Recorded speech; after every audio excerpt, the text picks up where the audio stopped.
Hey, it's Krista. Thanks for being here, showing up for yourself, and being curious today. On the Rewilding Humanity podcast, we explore the depths of what it means to be human and how to come back into wholeness, physically, mentally, spiritually. Virtual high five to all you truth seekers out there. Let's get into it. What is up, fam? Welcome to another episode of the Rewilding Humanity podcast. Today, we are diving into some heavy topics, but it's such a beautiful conversation with such a light soul. My new friend, Kristin Hallett. She's just so dope, you guys. I'm so excited that you get to meet her on this podcast. We're getting into it, though. We're talking about death and grief and the love letter of your life. Kristin has found her calling recently supporting the dying and their families through storytelling. And it is such a beautiful service that she is providing. Do connect with her because I feel like this is something that we all need and that we're all going to need at some point in our lives, because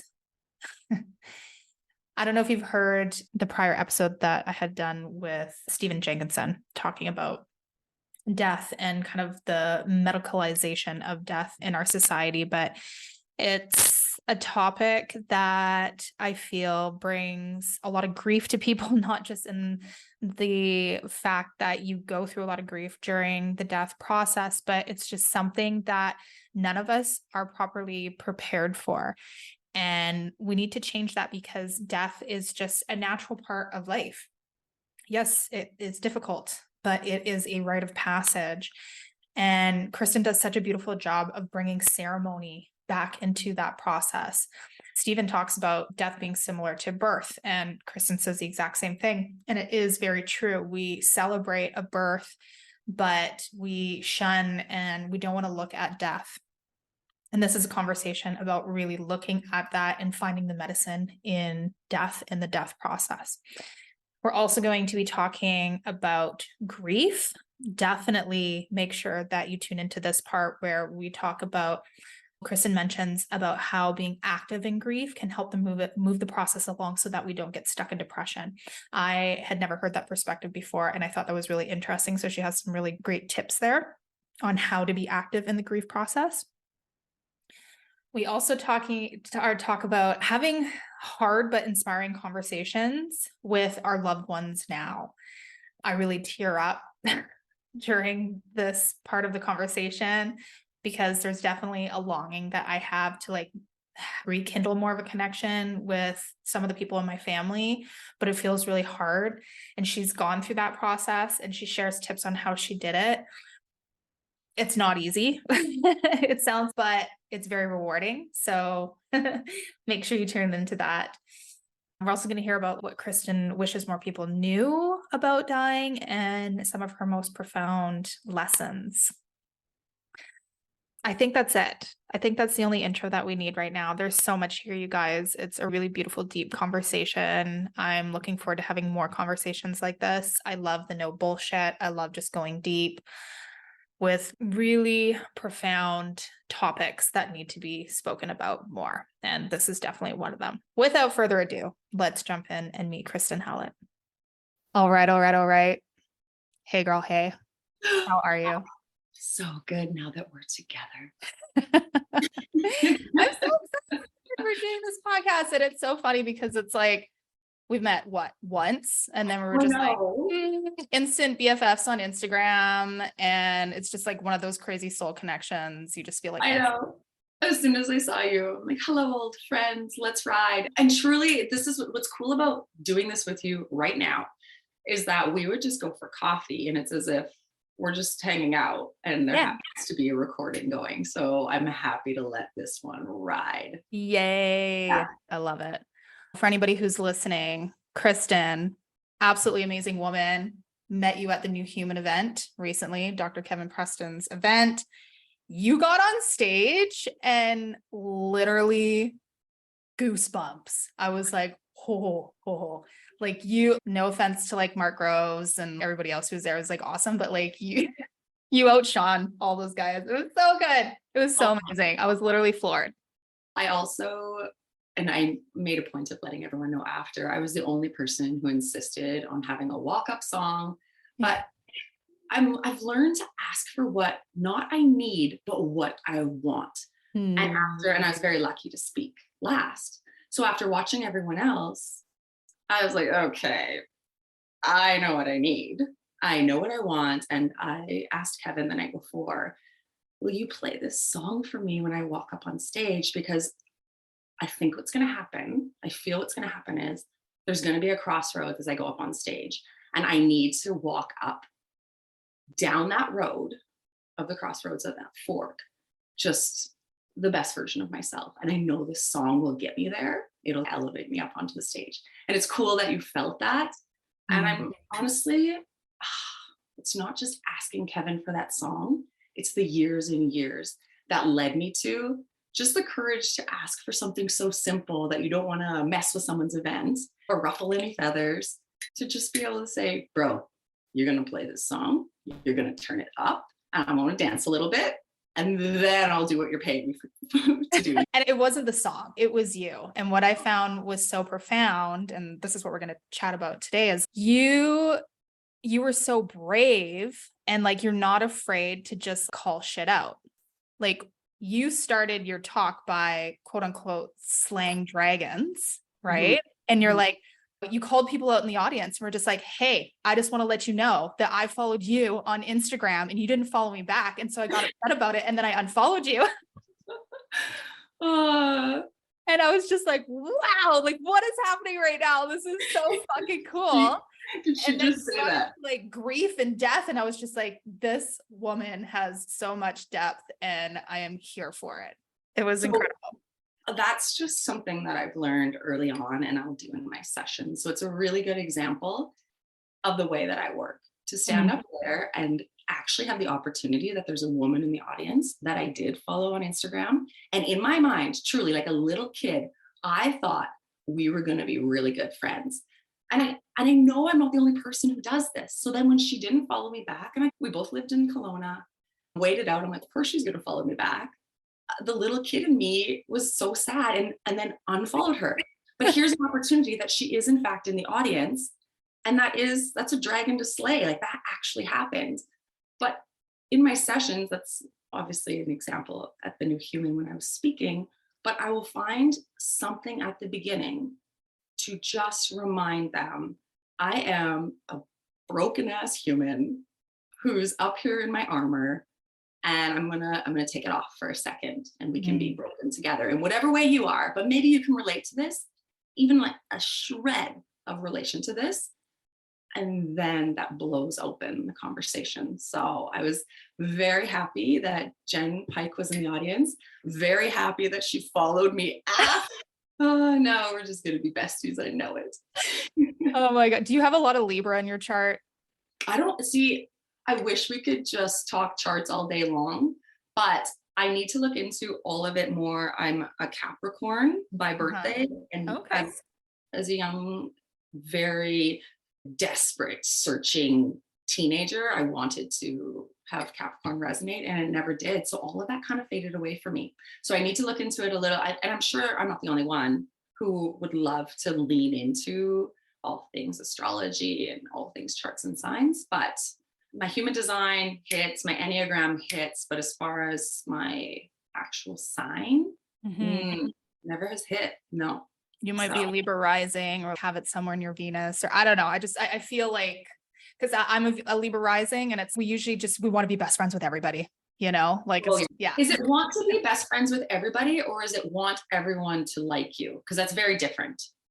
Libra likes to merge with others. Right. And it can cause potential issues with codependency and things like that, which I've experienced in the past. So it's something that needs to be refined as you age. So it can be, that's like the lower octave of it. But there's also a large aspect of justice with it as well. So it's like this balance, it's balancing acts, and really wanting to be in relationship is a big part of it. So for me, like when there's alignment, I'm not like, oh, I want to be friends with like literally everybody, because 90% of humanity drives me fucking insane, to be honest. But people that I resonate with, I'm just like, oh yes, there's just like that merging that I want to do with them. Yeah, I almost get crushed. I do. I get crushes on people in the most 100%. heterosexual way, but there'll be somebody that I would feel drawn to. And I'm like, yes, I would want to pull them into my sphere. And I weave this web of a network of people and just will check in. Okay, you're still in the web. Fantastic. Join me. Yeah. So it's the spider. But yeah, definitely I can relate to that. I love it. I'm going to ask for your birthday after, and I'll put it in my app and see what comes up, and I'll let you know. Yes, please. Yeah. I'm ready. I'm ready to revisit it all. So no. I love it. I'm definitely not an expert, but it's a passion of mine. I'm probably going to end up doing a course and then like only going like halfway through it. As a manifesting generator, I'm just like little bits of stuff here. I'm like super fascinated by all the things, and it's I pick up little bits at a time, but I never go like really deep into anything. I feel like over the years, I'll become an expert of some shit after just being interested in it for a really long time and revisiting it a million times. But yeah, that's how I roll. Oh, I love it. It's also fascinating. And as we're coming into our true selves, it just becomes all the more just fascinating to uncover about ourselves. I think that's what we're doing. Just like totally. We pretend to be somebody else, have everybody like us, all the social programming, and now just peeling back to figure out who we truly are has been the greatest gift. Yeah, absolutely. And then liking and holding space and grace for it. Yeah, it's been fun getting to know myself for sure. Yeah. And I think so many people, like our generation in particular, is just really craving depth now. Yeah. Like we want to COVID world unearth shit. Yeah. And there's like this new interest. It's still a taboo subject where we're going to talk about, you know, what you do working in, I wouldn't say like in death. That just seems like how it ended up for you. But before we get into that conversation, let's just talk about what you are doing right now and like how you got into this. Oh, I had this idea. It started with an idea, and it really has grown and morphed from that. And I've been open to that. But all I wanted to do was help share people's stories. And truly summed up, if I could have a letter or a more vulnerable piece of my grandmother's that was written out, and some people might, but I don't. And as I'm beginning to learn, it seems as though that is more common, especially with our parents' generations and our grandparents' generations. There was really no time to sit down and be self-indulgent in writing any sort of manifesto or memoir or even anything like that. So I just would do anything to have a letter where my grandma talks about a time she followed her heart and threw out all logic, or a regret in her life, or even just about her upbringing and how she then molded that into the way that she raised my father, or if it was my mom's mom, my mother. But I didn't have any of that. And then I realized I wasn't really having those conversations with my parents either. And there wasn't space to hold those conversations, in that we would need to be on equal level. And for a lot of parents, not all, again, I find that they're not able to take off their parent hat, where they would be not superior by any means, but they are still nurturing and parenting you. So to be vulnerable is very difficult for some parents in that relationship to really open up, because they've had to appear greater than in raising you.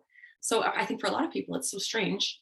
I know I have been jealous of friends who are really close with their parents, but my parents have also been really respectful and let me live my lives, which I appreciate too, and haven't gotten in my business. So it's just that dance. So that's the background of deciding I want to share people's stories. I love to write. This is what I'm meant to do. And then this is an interesting one. For years, my New Year's resolution was to stop interrupting people, because I was always interrupting people. But really what it was, I was so invested in what they were saying that it was taking them a while to get out. Instead of being polite and waiting, I just so badly wanted to finish their sentence, or I'm like, I know what you're trying to say. I've got this. So in my sessions, finally I'm able to take something and put it to good use. That for people who can't find the words when they are trying to just pour themselves out, I'm like, I got you. I know what you're trying to say. And when I do put it on paper and we go back and look at it, they're like, yes, that's exactly why I've avoided doing this, because I just couldn't find the words or it was overwhelming. And we sit down together and I'm able to write that. And they have this gift to pair with their will or their estate, which would be their valuables.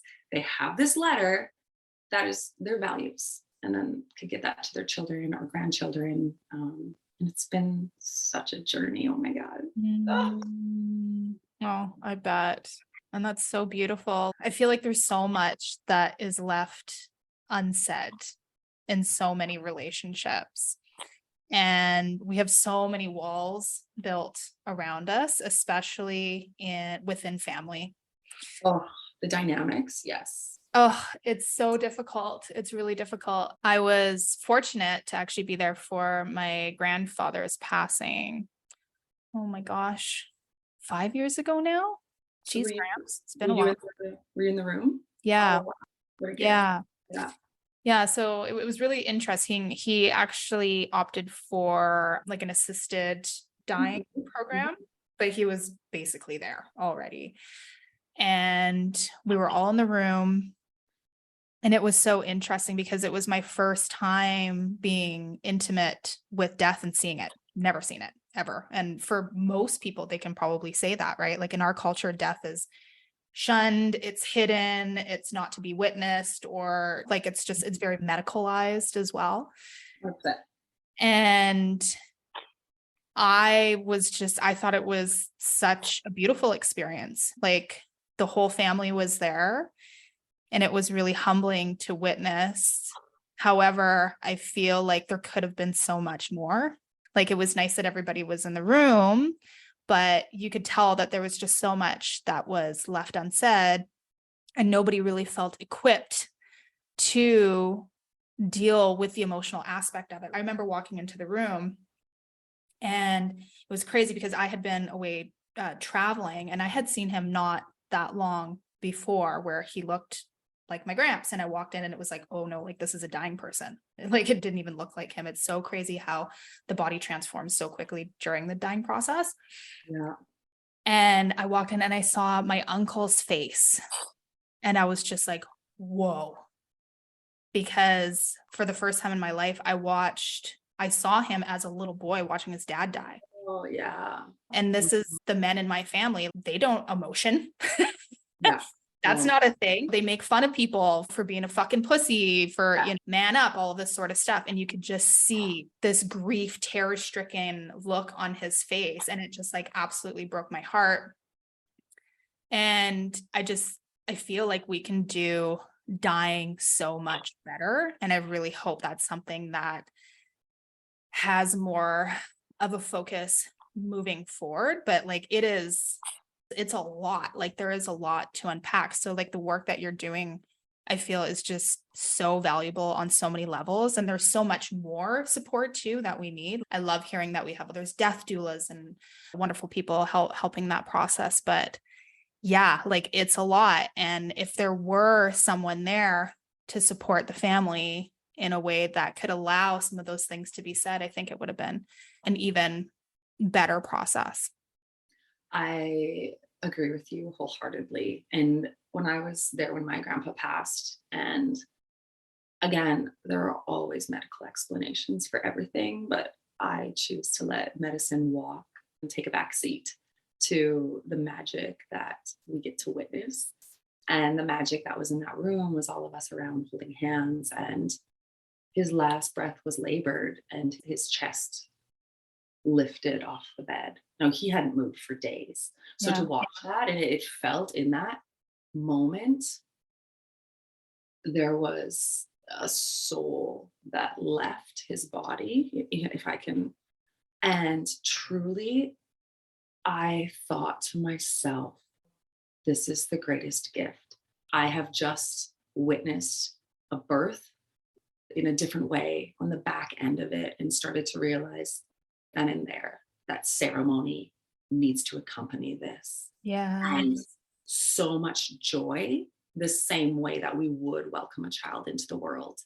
So back to my sessions, just to link this, and how writing about someone's essence and pulling out who they are on a piece of paper, in which I naively early on thought would be really healthy, able-bodied, 65-year-old grandma in between tennis and, I don't know, getting her Botox. Like, I truly thought it was just going to be, that was my client. That was going to be my target audience.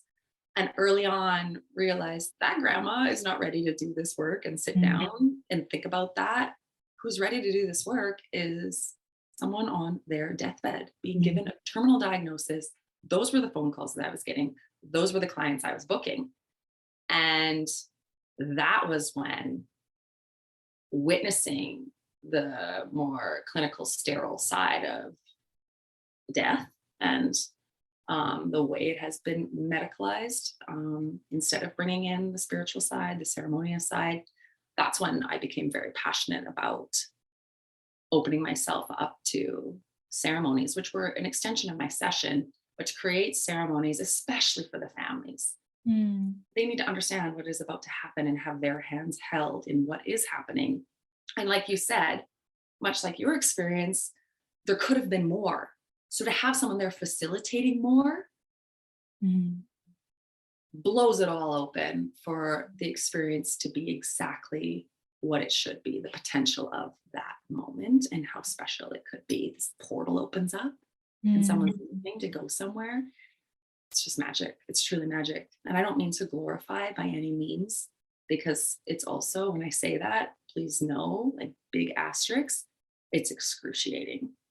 But there are a lot of people who are going through life numb right now, and you sure shit aren't numb.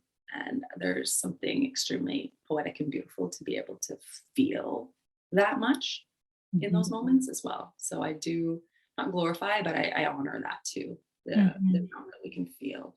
Yeah. Celebrated. Yeah. Yeah. Yeah. I think that's a big part of what's missing in our society, is that people are so afraid of grief and death and the underworld aspects of life. And I talk about this a lot on the podcast because I feel, I guess I've been gifted the opportunities of going into the underworld many times in my life. And when grief rolls around, it's, oh, hello, old friend. Here we are again. And well, you know that you can survive it, that you've been there. And some people don't, and some people will shelf and not let themselves surprise themselves really in the growth that lives there and the survival of it. Yeah. Totally. Because it can feel like it's all consuming, right? And culturally, that's what we've been taught.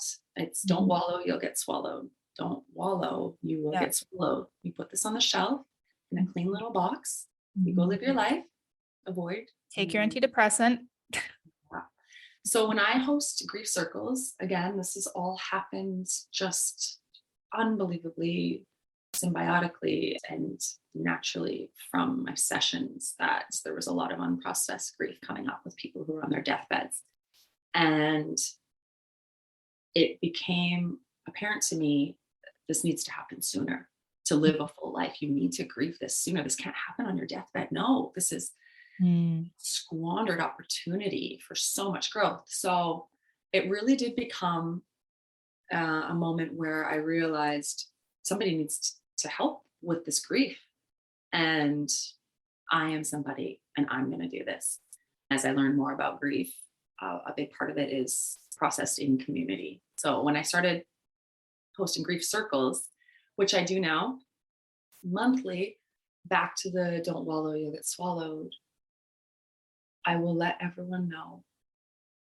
I promise you, at the beginning of the circles, I will say, I promise you, there is a bottom. You're going to go in and you're going to be sucked down. So grief, the Latin origins of grief is gravity. Like, you will be sucked down. And that's so scary. Let yourself go there. I promise you, there is a bottom where you can return. But it's active. You must remember, it needs to be active. You must be active in your grieving. or else it can turn to depression. Mm. And I think that's where the fear is. If you're not actively choosing life and choosing to process, choosing whatever it is, if it's a person you've lost, a business, a divorce, choosing to talk about it, to open yourself up to it. Yeah. So that's something that I will point out is I promise you that there's a bottom. And I think knowing that will give permission to just incrementally just go there, just a little bit. So yeah, it's important to point out, I think, though. That's really cool. I've never heard of that. So like being active in grief. So you mentioned talking about it. What are there any other ways? So grief, in what I've learned, and I can give you so many resources and who I've learned from, but I feel Francis Weller is the GOAT. Like he is if only I could choose a mentor, it would be him. I respect him to no end because he's got the medical side, but he weaves in the spiritual like no other. But he speaks about grief needing to happen in solitude alone, but equal parts in witness and being held in community. So in both parts, you do need to be alone and sit with it. And that comes back to not being able to numb or distract yourself, because even with people, you could distract yourself. So that's where the solitude is. And then having someone bear witness and hold it with you. So you're not alone. I think that brings it to a tangible reality. Because when you're alone, you can get caught up in the fairy tales and lose sight of reality. But in the human experience, we have others to bring us back to reality. Granted, we all have different lenses, but that's okay. It's okay. In whatever lens they need if their intentions are pure. Yeah. Yeah, absolutely. My recent grieving was over a business, which we were talking about before. And I feel like the process was more gentle because it was witnessed, because I had support. I had mentors, I had incredible team members that like held my hand through the process. And yes, there's processing that needs to be done alone because this was my baby that I had given so much of myself to for 7 years. But the support that I had in the end was, I don't know what I would have done without those people. Like it was incredible. And to think of like how many people witness or go through a death process. It's really interesting, actually. I was scrolling on Instagram a couple of days ago, and I think it was the holistic psychologist. Oh yeah, she's so great. She did a post about something about watching your parents age is difficult. Don't talk about it. Let's do that. Yeah. And the comments, I think there was like 8,000 comments or something on this post. And it was all of these people just like dumping their hearts about, I'm taking care of a loved one who has Alzheimer's and I'm feeling super frustrated because I feel like I didn't have support from them, but now I have to take care of them. I am super worried about watching my parents age because I feel like it's a burden in this way. And it was like, there was so much. It's like, you could just tell that this is a conversation that really needs to happen. And the underlying tone of all of it was like, we feel alone and we don't know what to do. Right. 8,000 people. Yeah. I did see that post, and parents aging, and this does come up a lot. And much like you spoke to seeing your uncle in the room, death rushing near, and you saw a little kid in him, and it wasn't your uncle, it was the little kid that was processing this. And that's what happens with our parents as well. There's a little kid in us who is mourning their vitality in watching them age, because back to those relationships that we had, like they are on this pedestal, or they are invincible for many of us. And so to watch them falter, weaken, is for the kid in us shocking. And the other part, it's a two-parter, as we mourn just the mortality of our parents, and then it links to us as well. This can happen to them. This is going to happen to me. And other people have that happen earlier on with if they lose a friend or someone in a peer group, like right away, they're given that smack over the head. But another thing that will happen is we put ourselves and our beliefs onto our parents, that we get really upset or frustrated that they're not working out or eating. If they would only do this, if they would only do that. And that is just where we would put a certain grief too, in that frustration, instead of just loving them for who they are. And it's truly love, in that you want them to be healthy. But I do see that happen as well, that you use a lot of that time and it's squandered in frustration with parents not doing what fit as the prescription of their vitality, instead of they're just living their lives and they're going to live it the way that they choose to live it. And we're here for the ride with them. So it's a bit of a ramble, but parent stuff comes up a lot. Yeah, for sure. Yeah.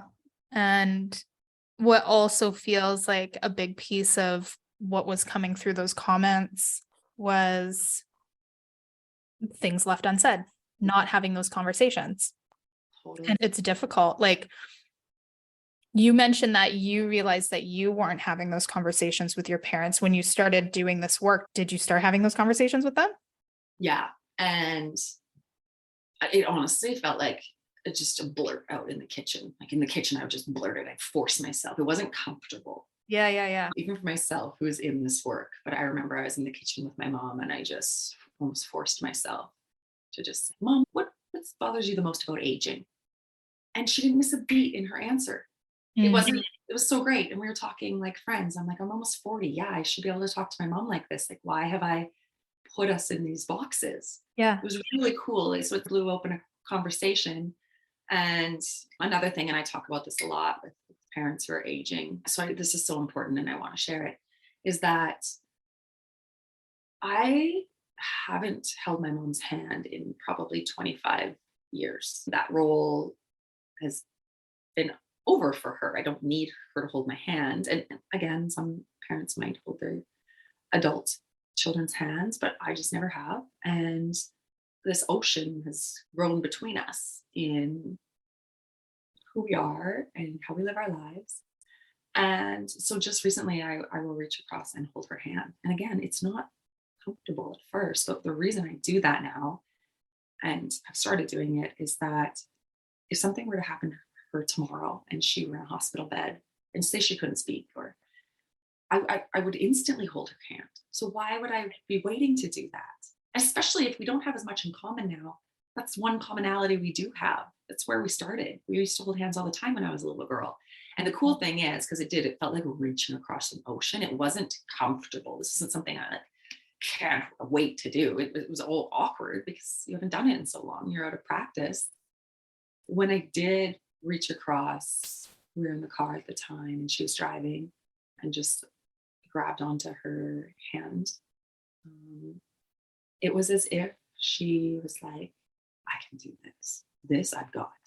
Like I might not say the right things. I might not fully understand you, but this, holding your hand, I remember this. I can nail this. And it was a really cool feeling, and almost the confidence of a mother, where it's just second nature. I bring up a lot because I know that if something were to happen, you would hold their hands right away, but maybe don't wait. Just don't wait, and push through the awkward and do that. It's really beautiful. Yeah. If you have that relationship or at all feel a nudge to, that is. Yeah. It makes me tear up just thinking about it, because I don't know, like in my own family system, I feel some disconnect there that I'd like to reach out towards, but it's hard. So I love that you're able to put it in words where it's not easy, but you just have to fucking do it. No, it's the most awkward thing you'll do. Aren't we things that scare us? It's just so wild. That would be the thing, because it sounds so simple. Totally. You know? Yeah.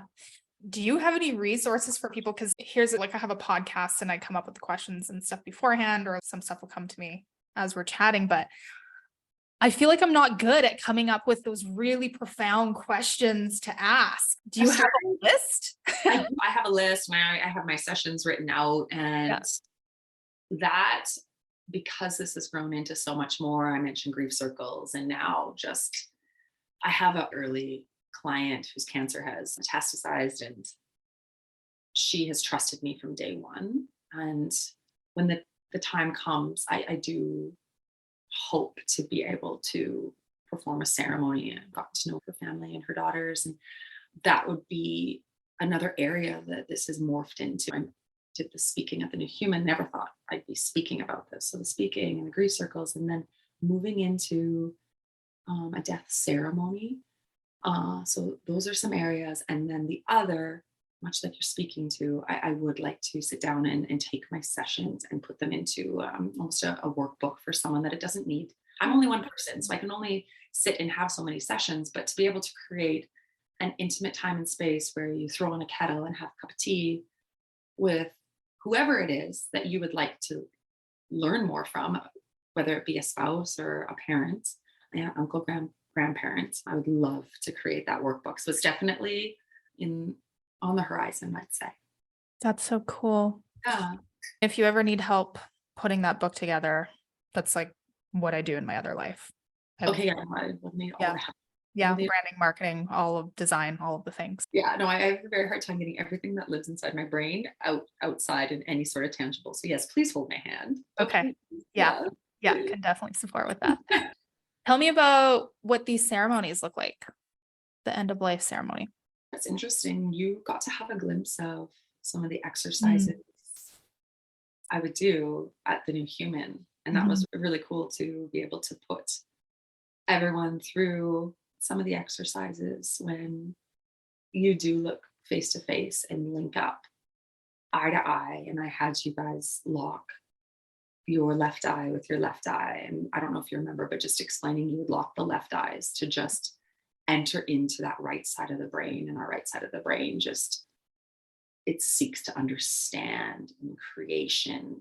And whereas our left side seeks more to manipulate and survive. How do I survive in the world?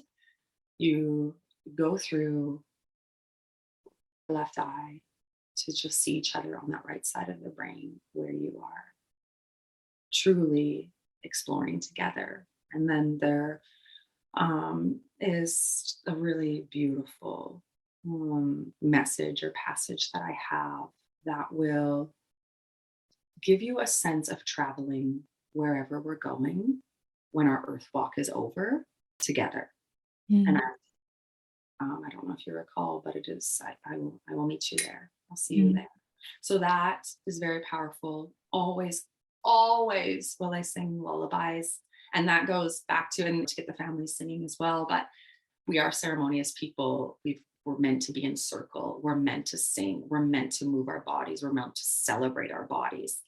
And the lullabies for me have always been, if we're going to celebrate a baby coming into the world and sing to them and coo to them with a lullaby, it just is so fitting that as the bell curve shifts, that you would sing someone out of here too. So yeah, it's in the works, and something that I'm just newly exploring and offering. I'm so grateful to have made a lifelong friend in a very veteran palliative care hospice nurse. So I'm going to work with their team. They've seen it all, and understanding the medical side more, like making sure I'm just not in the way, really.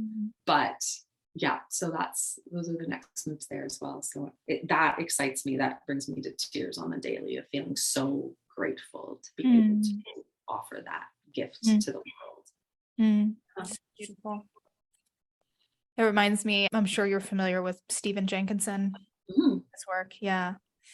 I went through a really heavy grief process about 5 years ago and got really into his work, like his audiobooks. I gravitated towards, and I listened to both of them. There was the Die Wise and then the one about elders. And it rearranged my DNA. And I was already in such like a low frequency, not in a sense of like, it was just like the grief process. It was like really heavy. I was also very isolated at the time. Was taking care of myself and getting out into nature and as much as I could. But it was just, I was going through like an underworld initiation for Mhm. sure. And I became really fascinated actually with the process of dying and potentially sitting with the dying. I was living in Salt Lake City at the time, and I had reached out to a palliative care place because I was like, hey, I think this is maybe something that I want to do and support with. Being in the US at the time and being Canadian, like it just wasn't going to work out. But I feel like there's just there's so much medicine there. And I'm wondering how you've seen your work impact both the dying and the family, and like what you've also learned. Oh, I think that the greatest gift for me is I will go into some sessions and they're gifted to the person I'm sitting with. And to enter into a session that has been gifted, so not on the sovereignty of that person I'm going to be sitting with choosing this. There have been times where they're honestly just doing a favor to a loved one because they need that to feel comfortable. I don't know what to do, so I'm just going to book this woman. I heard about her on Instagram. So here I am. And I'll show up. And the greatest gift to me that has been the greatest honor is to sit down with those people. And I'm probably going to cry, but they're not thrilled about me being there whatsoever. Maybe it's whatever you said, the Libra rising in me. And I'm like, well, you're going to love me. What was it called again?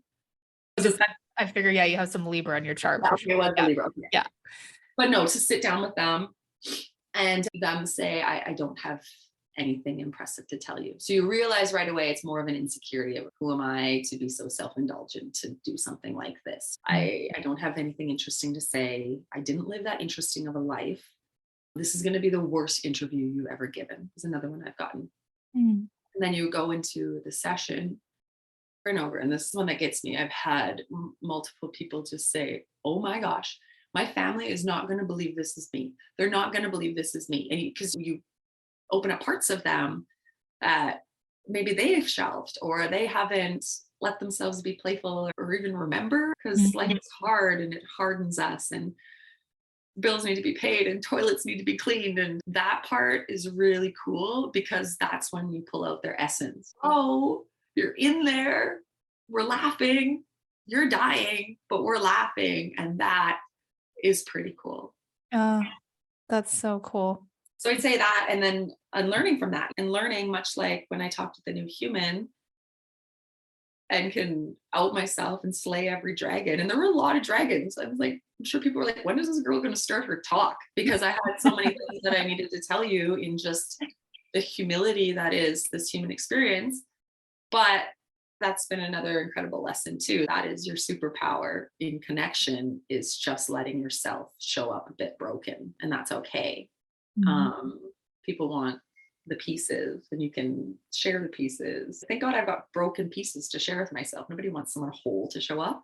They've got nothing to share. They're like keeping it to themselves. Yeah. Well, that's good. I'm going to write about that. Yeah.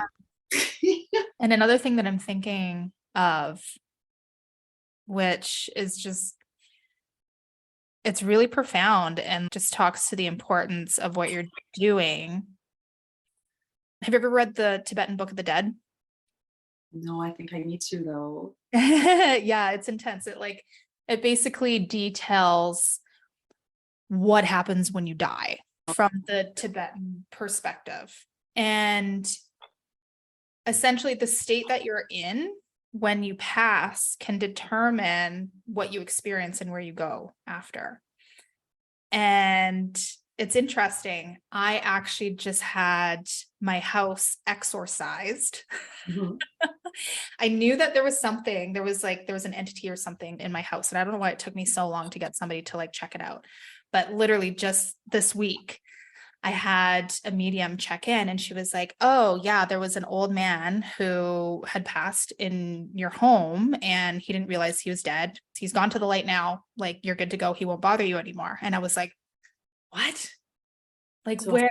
Stuck in. Yeah. And this is a thing that can happen, right? It's depending on your energy, if you're holding on too closely, or if there's a lot of really unresolved things, it can hold you back, even in the spiritual world. And so I think there is just so much value in releasing and having some of this unfinished business kind of resolved before you pass. Like Yeah. that is really deep spiritual work that can actually get you to where you're meant to go in the afterlife. I think we all end up getting to like where we need to be, but there can be some like fragments and parts of our soul that can get stuck. Mhm. So yeah, I think that is a layer that can really help move us along on that sacred death process. Yeah. No, the letting go. And for me personally, in my experience now, that's why I have leaned into grief, because I think not processing grief and carrying it with you, it's our soul's purpose in this lifetime to process Mm. the grief that we're given to elevate us. I think that is our soul evolution, and it is the way to evolve. And this is just happening innately and from paying attention. So when I hear you talk about a Tibetan way of dying and letting go, I'm like, okay, yes, of course, this is how they came up with that. I can feel that in the room. Mm. I understand like something's being carried.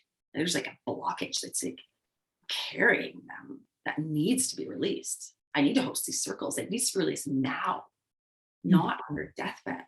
This is important. I can relate to that wholeheartedly, 100%.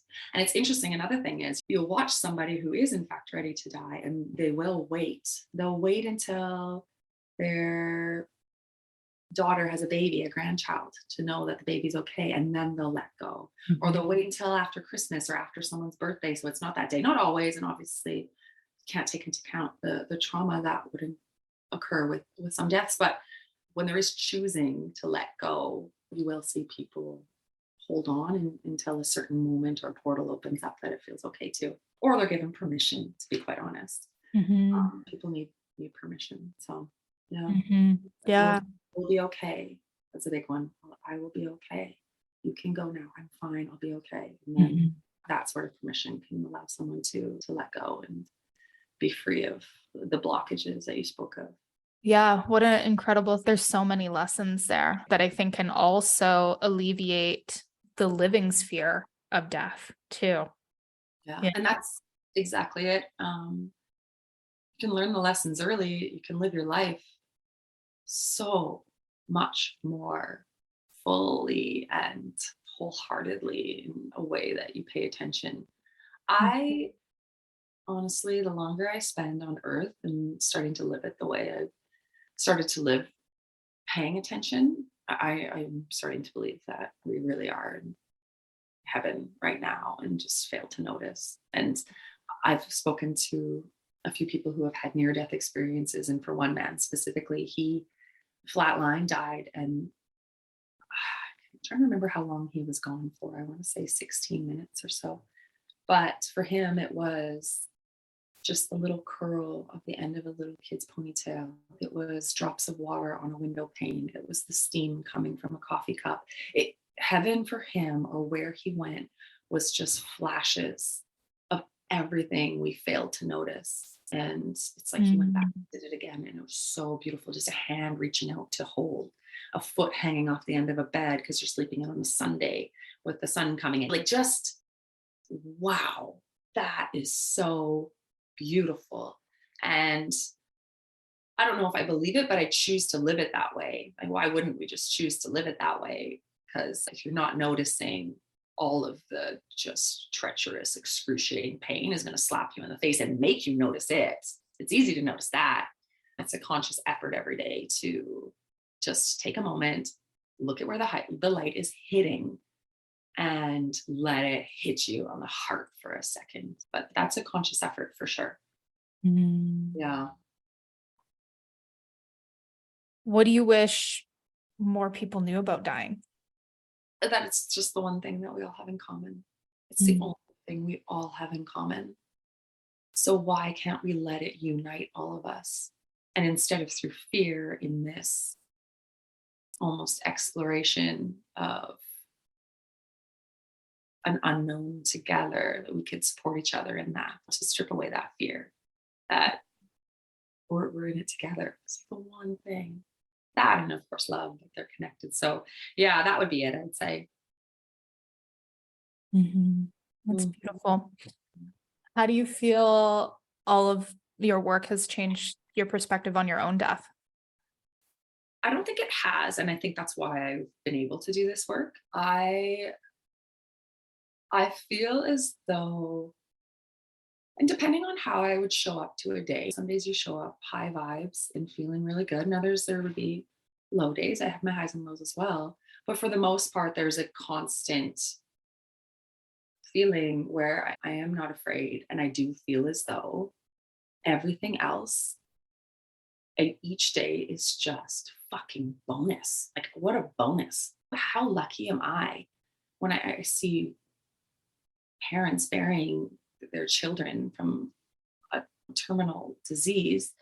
I have just been able to complete so many life assignments. And I talk in assignments that I've watched a star shoot. I've sat at a movie theater next to a teenage boy and had my whole heart vibrate, wondering if we were going to hold hands, and been nervous that he could hear me crunching on my popcorn. Oh, is he going to still like me? I've been able to, I just think in assignments that there are people who don't get to do that. I've got to have children.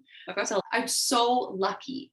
And just being able to choose to live my life that way, I just think in everything else is just another scoop of ice cream, like cherry on top, day after day. So no, that hasn't changed. But I think as a young kid, I laid awake terrified of death. And not all, I don't think everyone's like this, but I know whoever's listening, I know that there are people out there who are similar to me. Like, they just basically tell you, hey, we're floating in a sphere in the middle of, we have no idea, and go to bed now. Here, brush your teeth. And I was up for months on end, not knowing who to talk to about it. But I think in that time, you need to find some sort of resolve in that. And I was able to, and back to just thinking in bonus. It's just, wow, okay, I guess I'll stop questioning and just live. I'm just gonna live my life. Yeah. Yeah, that's an incredible perspective. I remember being like, I don't know, 4, laying in bed in the middle of the night. And my parents had taken us to church briefly. Like, we weren't religious people, but like they tried for a bit. Mhm. And I remember sitting or laying there and being like, okay, so like you die and then you like go to heaven and you're just there forever and ever. It sounds like hell, yeah. Yeah. And I was like, what? And I'm just like freaking out as a little tiny kid in my bed. And I'm just like, no, this can't be right. That's not for me. Yeah, that's not Yeah. for me. I don't. Do most 4-year-olds contemplate that shit? I don't know. It's weird. I talk to a lot of people about it, and it is quite common, but definitely not everybody. Some people were able to just dream of strawberry shortcake and not lose sleep. We were not those people.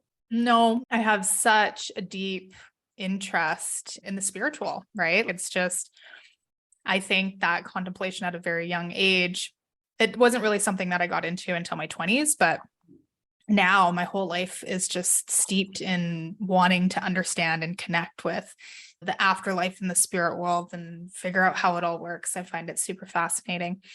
But the process of death is still daunting. Mm-hmm. But I think for most people, you watch yourself fall apart. And for the way that it's been modeled to me by all of my elders is that getting old fucking sucks. Yeah. That has been the consensus by every elder in my family. Getting old fucking sucks. Yeah. And I want to flip that in my life. Mm-hmm.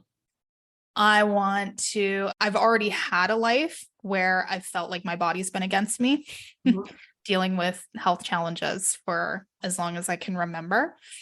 So I already feel like I have a pretty good taste of what that's going to be like. And I feel like what I'm really going to want to focus on is being a good elder, right? Yeah. Mm-hmm. And instead of coming from a place of wanting to grapple to the youth, right? To go back in time. Yes. To be where you are and to level up. I feel like aging, like you said, this is a bonus. We're actually moving forward here. What are the lessons? How can I become a better person as I age instead of striving for youth or learning. Yeah. Yeah. Preventing the aging. I think that's a really big lesson that could have a lot of medicine in it. Oh, 100%. Yeah, that's something, especially as I enter 40 in the next couple of years, and even just shedding the history of my back combed hair and like loads of makeup that I would have in my journalism broadcasting days on air. So there was just a certain expectation that I put myself into a certain box of the way I would look. And getting off that treadmill of youth has been such a gift, because much like you talk about the physical, so I'm talking aesthetically the physical. I know you were talking about climbing a mountain physical with your body, but we can speak to both of them right now. Climbing off the treadmill of youth and not allowing myself to focus on the aesthetic physical as much anymore, because I'm going to go inside now. What do I have to offer from the inside? And that's where I would like to invest my time, less on the Botox and the maintenance and oh my God, because it will never end. It never ends. Yeah. So I want to invest it internally with where the value is there. But the coolest thing is I had a lot of run-ins, possibly it was the industry I was in, with very cruel women who were older than me. And maybe that was television or I don't know. But I will say, and there might have been just the way society is lined up, that I had youth on my side. If I remember correctly, it felt that way. I always wondered when I got to this age, is that just what happens? And I'm going to be bitter and angry towards a naive 20-year-old. And I'm just so grateful that all I want to do is scoop them up and just love them and help them find, much like in my sessions, like their own essence on the inside of what like really matters, while still being vital and enjoying all of the goodness that their body has given them. But that's just been such a relief, because I wasn't sure. I thought maybe you just hit a certain age and you become a giant cow to young girls, because that's the way you have to in our culture, because we're just so jealous of youth.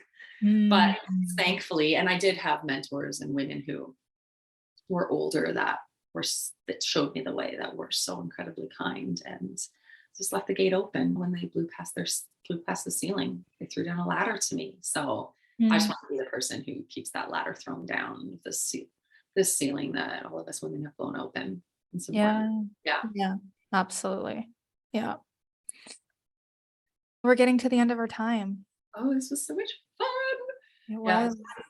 Yeah, I just love you. I love you. Thank you for having me. This is so amazing. For people who are listening, how can they connect with you? How can they learn more about your services, the grief circles, potentially having you come in and support a loved one? So honestly, connect with me. It's 2023. Connect with me through Instagram. You can send me a DM. I also have my email linked there as well. You can link to my website. My handle is the Ellipsis Experience. So the _Ellipsis_experience. So that is my business. And the ellipsis is the unknown, in the way that you would leave this world, and there's an assumption left of what would happen, like what the essence of yourself left behind is the ellipsis to me. But it also is exactly what I spoke of, when someone trails off, and I can hopefully help pick up where they left off and where their ellipsis is. I can swoop in and say, I've got you. What's your story? And I can pick up what you're putting down here and trying to get out, because it can be very overwhelming. Anyone who wants to pull out their essence and put it on the page and have it left, or have a parent do it, it just can be overwhelming. And I just want to be that person that helps make it a little bit easier, because it is such a gift to loved ones after your earth walk is completed. Beautiful. Well, thank you so much for sharing your story today with me and our audience. I truly appreciate it. I'm so glad that we met. I'm so glad we met. And I'm so excited to hear in the pivot of your life, what your next chapter and story is going to be. I know. I'm not quite sure what it is yet, but I know there's a lot on the horizon and it's all exciting. And so much of it is steeped in community. I'm so grateful to have and meet such incredible humans like yourself. It's interesting. I was doing some journaling last night and I was like, you know what I'm sick of is just all the pretentious bullshit. I adore the spiritual world and the community, but there's just been like this kind of trendiness or this flavor that has been steeped into it that I'm now just not resonating with. Like some of the goddess circles and like just some of it, like there's a place for all of it, but I'm just fucking over it. And I am just so ready for the realness and the rawness of everything. And I think that's why I gravitate so much to your work, because there's no fucking bullshit. Oh, thank you. Yeah. My grief circles are for free. I should point that out. But I think what happens is that people see opportunity, as they should. That's like fully left brain focused. And there has been just a little bit of a reach in and a reach around where capitalism has touched something so spiritual. And that's when, the disingenuous feeling starts to come out. And then you're just looking for wolves in sheep clothing of that world. So of course it's hard when you have to meet it with resistance and just protect yourself. That's all. Yeah. I feel what you're saying. Yeah. Yeah. We're in 3 years of Saturn and Pisces. And so we are figuring all of that out right now, right? We're creating discernment. And so I feel like my work is going to be gravitating more towards building community of real, raw, straight up motherfuckers doing the work. And something in that realm. So thank you for being part of that. That's when you can't fail, when it's rooted in community. And that's the intention. Yeah. You soar. And success isn't going to be like dollar signs. Like success is this is successful. A conversation like this that we both learn and grow from. Yeah. You find that in community and you're the most successful person on earth. I swear to God. The long goodbye, hey? Yeah, I love it. All right. So for everybody listening, thank you so much for staying to the end. Make sure you connect with Kristin. Make sure you send this episode to somebody who you feel needs it. And we'll catch you on the next episode. I love you. Love you too. Big love as always for being here today. I appreciate you so much supporting this project. Here's to truth, unity, the mystical, and the magical. If you want to connect more, hit me up on the gram at magic, magick.maven. I'm a lover and maker of herbal potions, beautiful environments, brands, adventures, and wild crafts. So if that's something that lights you up, I am always up to some wacky adventure and would love to connect with you there. If you feel called to share this episode, please do. This is a passion project. I'm not doing any sponsorship at this time, so it would mean the world. Thanks again, and see you on the next episode.